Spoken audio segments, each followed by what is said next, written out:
Hey everybody, my name is Sean Adams. I'm life and culture reporter here at PennLive.com, and I'm here with another one of our reporters, Travis Kellar. Travis, how you doing? Doing well. How's it going today? Going pretty well. We're going to talk about video games, and particularly the video games that came out in 2017. Sort of a year in review of how video games did and which ones you should be checking out potentially for the holiday season if you have gamers in your life.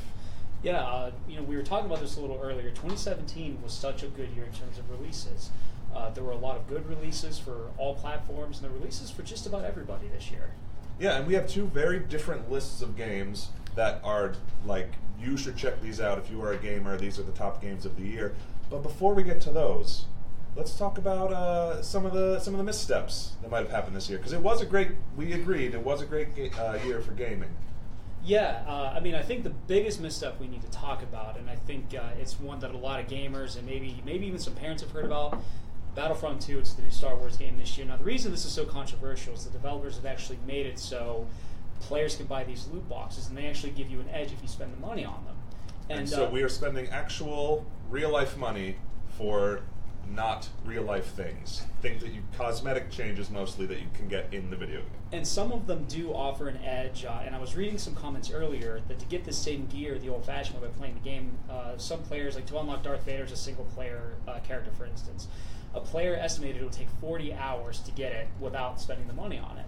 So, and I've actually read that because of this, a lot of players have backlashed about it. Obviously, we've seen a lot of other media outlets have been very critical of this. Some governments have actually looked into this as possibly online gambling. That's right, because these loot boxes, when you buy them, the bonus they give you is random, so you're basically rolling the dice every time you buy one of these loot boxes. Sure, and to put this into perspective, the one player talked about spending $80, and the game itself is already $60 retail. So, especially if you have a younger player, this is obviously something to watch out for. I think we've all heard the stories of, the younger kids with maybe the mobile games that get a hold of the credit card information, right. They load up the bill. So it's something that's very questionable, and especially from gamers, when we buy these games to play them and to spend, 40 hours just playing the game just for fun, and it really seems like it's becoming a chore in some instances. Yeah, and they're really kind of price gouging, potentially, a lot of people are not fans of. And it's frustrating too, because a lot of players have known about this for several months and the developers chose to do it anyway, so hopefully this is maybe a one-off deal. Maybe developers will look at this, maybe rethink this model. But I think that was probably the most glaring misstep that I've seen this year in terms of something that a developer just got wrong. Cool. Well, let's look at what they got right instead. Let's look at some of our top picks. I think we each have a list of around 5, and then we'll talk about Game of the Year. So let's start with one of your picks for one of your top games this year. So let's get it out there. Call of Duty World War II. I was actually fortunate enough to get a review copy, so I want to thank Activision for sending us out a review copy. It's much appreciated. A lot of gamers, some might disagree with me because I think a lot of gamers have a love-hate relationship with Call of Duty, but this year, Call of Duty kind of goes back to its roots. It goes back to what made the franchise popular, which is World War II. As a result, it is rated mature by the ESRB. It is a very graphic game. It's a very violent game. There's a lot of questionable language, to say the very least. But it gives you a good snapshot of what World War II must have been like for these soldiers. And even the main characters, if you've ever played a Call of Duty before, these soldiers that you play as are these super soldiers. They're no stranger to combat. And for the first time, the main characters are vulnerable, right? They're guys probably our age, in their 20s. And their first deployment is actually on the beaches of Normandy. And it does such a good job of showing how frightening that must have been. Obviously, the gameplay is great. It plays really well. The graphics are great. The sound is great. The online is good. It misses some. There's some instances of the online that doesn't play as well. For instance, just some of the guns look like they could use balancing. Some of the hit markers are off. There can be some connectivity issues. But for all its faults, I think Call of Duty World War II was surprisingly great this year. And I know the past couple of years have been kind of on the edge, but it seems like Call of Duty may have found its way. What about you? What's one of yours? In like the exact opposite direction tonally, but similar subject matter, is Wolfenstein 2, The New Colossus. This game also features an American fighting against Nazis. This is in an alternate sort of history where he wakes up after a coma. He's in, I think, the 1960s, and the Nazis have won the war. They've taken over the United States. Right. And your character is generally a superhuman, like, Nazi killing machine. So this game is pretty bonkers as far as first-person shooters go. It's not just you're fighting Nazis who have like allied with the KKK, and it's like accidentally topical for some reason. Nazis are a discussion again in America, which is weird. But in addition to that, you're not just fighting Nazis in suburban America. You're, fighting Hitler on Venus because it's crazy sci-fi. And from everyone I've talked to has like just adored this game. It's the exact opposite of like realistic battle. It's just a super fun time shooting bad guys.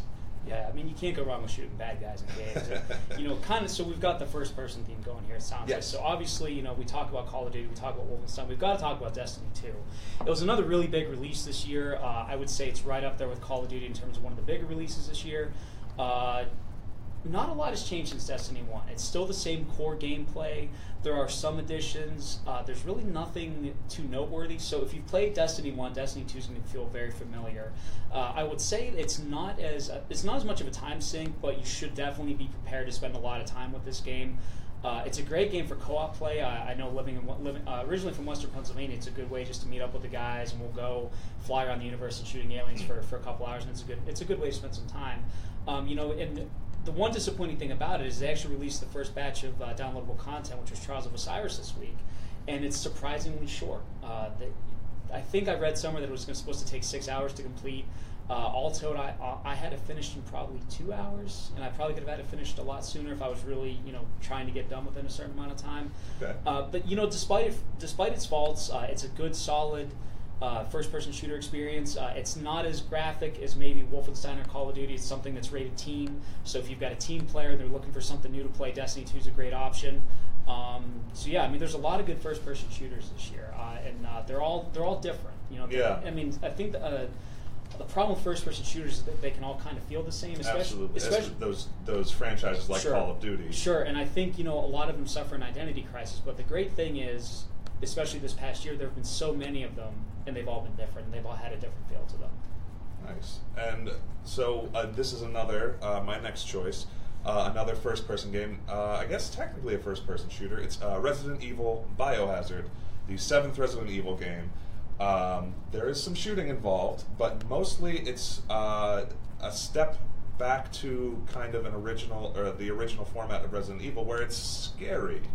Like, it's actually a scary video game where you fight zombies. You're in this house. It's very horror movie, sort of creepy cannibal murder family who are infected with some sort of thing that makes them really hard to kill. And unlike now the Resident Evil games, especially some of the recent ones, you're not just mowing down armies of zombies. There's a lot of hiding and it's trying to escape these people, a lot of stealth. And I'm, again, like watching it played, like it's tense, it's exciting, and it's sort of harkening back to some old school horror roots instead of just rehashing another series like Call of Duty, Resident Evil. A lot of the games feel kind of the same after a while. Well, I think that's something about the zombie genre is it's such a popular genre now, especially with The Walking Dead or World War Z when it came out. But it's so action-packed, and it's less about the sheer terror of corpses rising and coming after you. So it's nice to hear that games are kind of getting back to that, especially Resident Evil, because Resident Evil's been around for close to 20 years, I would say, right? Yeah, I think at least. It's been around for a while, so it's good, and I think that's something that games need to do. I think a lot of games are taking a lot of steps to try new things, but they also tend to forget where they came from, and I think they kind of lose the way. So we'll take a step kind of in the terror genre. Another game I talk about is called Neo. It's for the PlayStation 4, and this is one of those games that I didn't really hear about. And then for gamers that are familiar with Dark Souls and how tough it is, Neo is probably one of the tougher video games I've played this year. It's set in Japan in the 1600s. It's actually based off real-life samurai. His name is William Adams, of all things. And the story is it's not the best, but you basically go through Japan in the 1600s fighting off samurai, fighting off demons, and there's a lot of Japanese mythology. So if you're into Japanese mythology, this is something to pick up because it's so well done. But this is one of those games that you can't just sit down and march through like you're an action hero, because the game is going to humble you every single time. Right. The first boss even of this game, I died probably 24 times, maybe 30 times before I finally managed to beat it. So it's one of those games that if you're looking for something that's challenging, Neo is the way to go. Now again, we're talking demons, we're talking sword fighting, we're talking samurais. It is rated M for mature. There's a lot of gore, there's a lot of violence. But in terms of sheer challenging games, which I think there aren't a lot of them, I feel like a lot of games nowadays they're a little more on the easier side because maybe the audience is younger. Yeah, possibly. But Neo is one of those games that, the second you get frustrated, it's time to put it down because the game it's unforgiving. But it's a great game. I think one of the best this year. And you mentioned Dark Souls as that's a game a lot of people point to as like, look, this game is hard, but it's rewarding. And I think that kind of opened up some doors for people to take on more challenging games. And another one on my list is Cuphead, which tonally, again, very different than Dark Souls or Neo, where you play as a little dude with a cup for a head, no surprise, and his buddy Mugman, and they accidentally make a deal with the devil and end up having to go through these hand-drawn animated levels, like the entire game. The art style is amazing. It's this shout out to like old school rubber hose animation, like from the 30s, and it's run and gun games, and then really complex boss battles, and it's super hard. It's a platforming run and gun sort of Rambo style, but it's hard in a fair way, like a lot of these games are. Like I remember growing up, games were just hard because they were impossible. Yeah. Playing the original Contra or something like that. They were just super, super hard. These games, you know what you did wrong. You can see where you failed, and I got to try this for the 40th time. But there's a rewarding nature to it where you can keep trying a level and still get something out of it. And I think Dark Souls has really set the tone. It sounds like Cuphead follows through too. Games can be difficult without being frustrating. Yes. And I mean, it's the same thing with Dark Souls, with Neo, and it sounds like Cuphead. Being able to lose or being able to die in the game and know this is why I lost, and then you can go back and adjust your strategy, and 9 times out of 10 you're going to do better. Now, it can be said, some games, there are glitches. There are going to be times where it seems like the game pulled one over on you. But, I mean, a good game isn't going to really do that. And it seems like Dark Souls kind of set the precedent of here's how you make a game that's challenging without being unfair. Yeah, totally. But, so kind of getting away from the difficult part. Another game I wrote about, and a game that I talk about, and nobody seems to know what it is called Everybody's Golf. For gamers that might be watching that are familiar with the PlayStation 2 era, it used to be called Hot Shots Golf. Everybody's Golf is literally a golf game with a Japanese twist on it. The characters are it's like a charming artistic style. It's a very casual way to play golf. And, you have golf clubs that can hit, 500-yard drives, at the beginning of the game. So not something for maybe your hardcore golf fan, but for me, I'm not a really big golf fan at all. But Everybody's Golf is one of those games that, when I don't want to, go after aliens or, play Neo, Everybody's Golf is a good way just to unwind, at the end of the night, and or maybe if I, have a tough day at work and I just want to go home and just, clear my mind, Everybody's Golf is the way to go. Because games should be fun, right? That's something I think we forget sometimes. The idea is to enjoy playing a thing. Yeah, and I think, Everybody's Golf, it's fun, but it's challenging at the same time. The beginning couple of courses, they're really easy, and then once you get later into the game, it's insanely tough. And again, the game is able to strike a balance between being fun and being charming and being very accessible, but the further along you get, the more challenging it gets. Right. Another fun, unwinding, it's funny how we didn't really compare notes necessarily, but our games are kind of matching up with each other. The next one on my list is a game called Snipper Clips, which is for the Nintendo Switch, and you control little paper cutout cartoon characters, and it's a puzzle game where generally you cooperate with multiple players, and you can rotate, you can move up and down, and you can snip out portions of the other player to make different shapes to work together to try to beat these puzzles. And my kids just have a great time playing this game. We had it out at Thanksgiving with the whole family, and we were passing controllers around, and everyone was laughing so hard trying to do things like get a basketball through a hoop, or have a ball roll down, or passing eggs along without breaking them. And it's so fun and charming and just great for all ages. It can be tricky for sure, especially when you get to the 4-player mode and everyone has to cooperate and make the right shapes. But it's just a blast. And this year, you mentioned the Switch. The Switch has actually had a really good year for Nintendo this year. I think a lot of people looked at the Switch, and I mean, I can speak personally. I really didn't know what to think about it. It's such a unique entity, and I think after the Wii U, which was a decent console, but let's be honest, it just didn't do as well as it could have. Right. But the Switch seems like it's come out. Nintendo has a strong foothold, and they've come out with some good games for it. Yes, there's a lot of great first party games, like original Nintendo games, and one of them that I will have to get to, obviously, Super Mario Odyssey, which I've been playing a lot of lately. Really, just, again, so much fun. I actually prefer some of the previous Mario games. The Galaxy games are a little bit more fun, but this game has so much to do. There's so much to explore. You can run through city streets, bounce off of taxi cabs, grab onto a light pole, fling yourself up to the top of a building. And that's just for starters. Like every level is just filled with joyous things to discover, and on top of that, there's still the Mario platforming where you're jumping and challenging obstacle courses. So yes, it's a great game, and it's on a great console, which I also was a little surprised at how much I enjoy the Switch and being able to take it with you. And so this game is great, but I don't need to be at home to play it, and I was surprised by how often I use that feature. And we talked about it earlier too.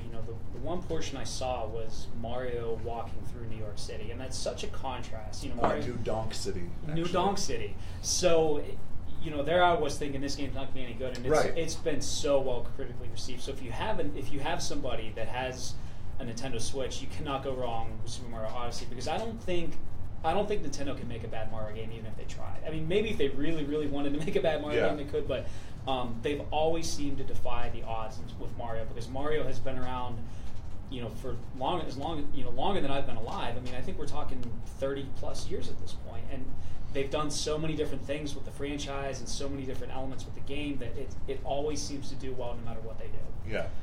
And it's funny because one of your choices for this year kind of has the opposite. It's another, because Mario and Sonic the Hedgehog has been, that was that rivalry. It was like Coke and Pepsi back in the day. And Sonic games are much less frequently breakout hits. And I think, we talked about it earlier, Sonic is the first game I played as a kid when I was 4 years old. I'm 28 now, so over 20 years, and Sonic 1 is where it's all started. And, you're right, Sonic hasn't really had the success that Mario has, whether it's because, you can name a number of different things, but this year, finally, Sonic Mania took the franchise back to its roots. So finally, instead of the 3D Sonic experience, we're seeing the side-scrolling 2D, what made the game great in the first place. And it plays like the original, but it's better. The bosses are not easy. The levels are not easy, and that's coming from somebody. I claim to be a Sonic professional, and I'm completing, there's a 10-minute time limit.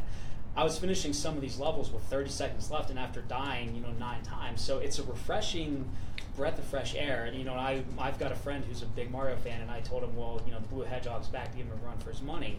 And it's a nostalgia overload. It's literally a love letter to the fans. A lot of old bosses return with some changes. You can play as Sonic, Knuckles, or Tails.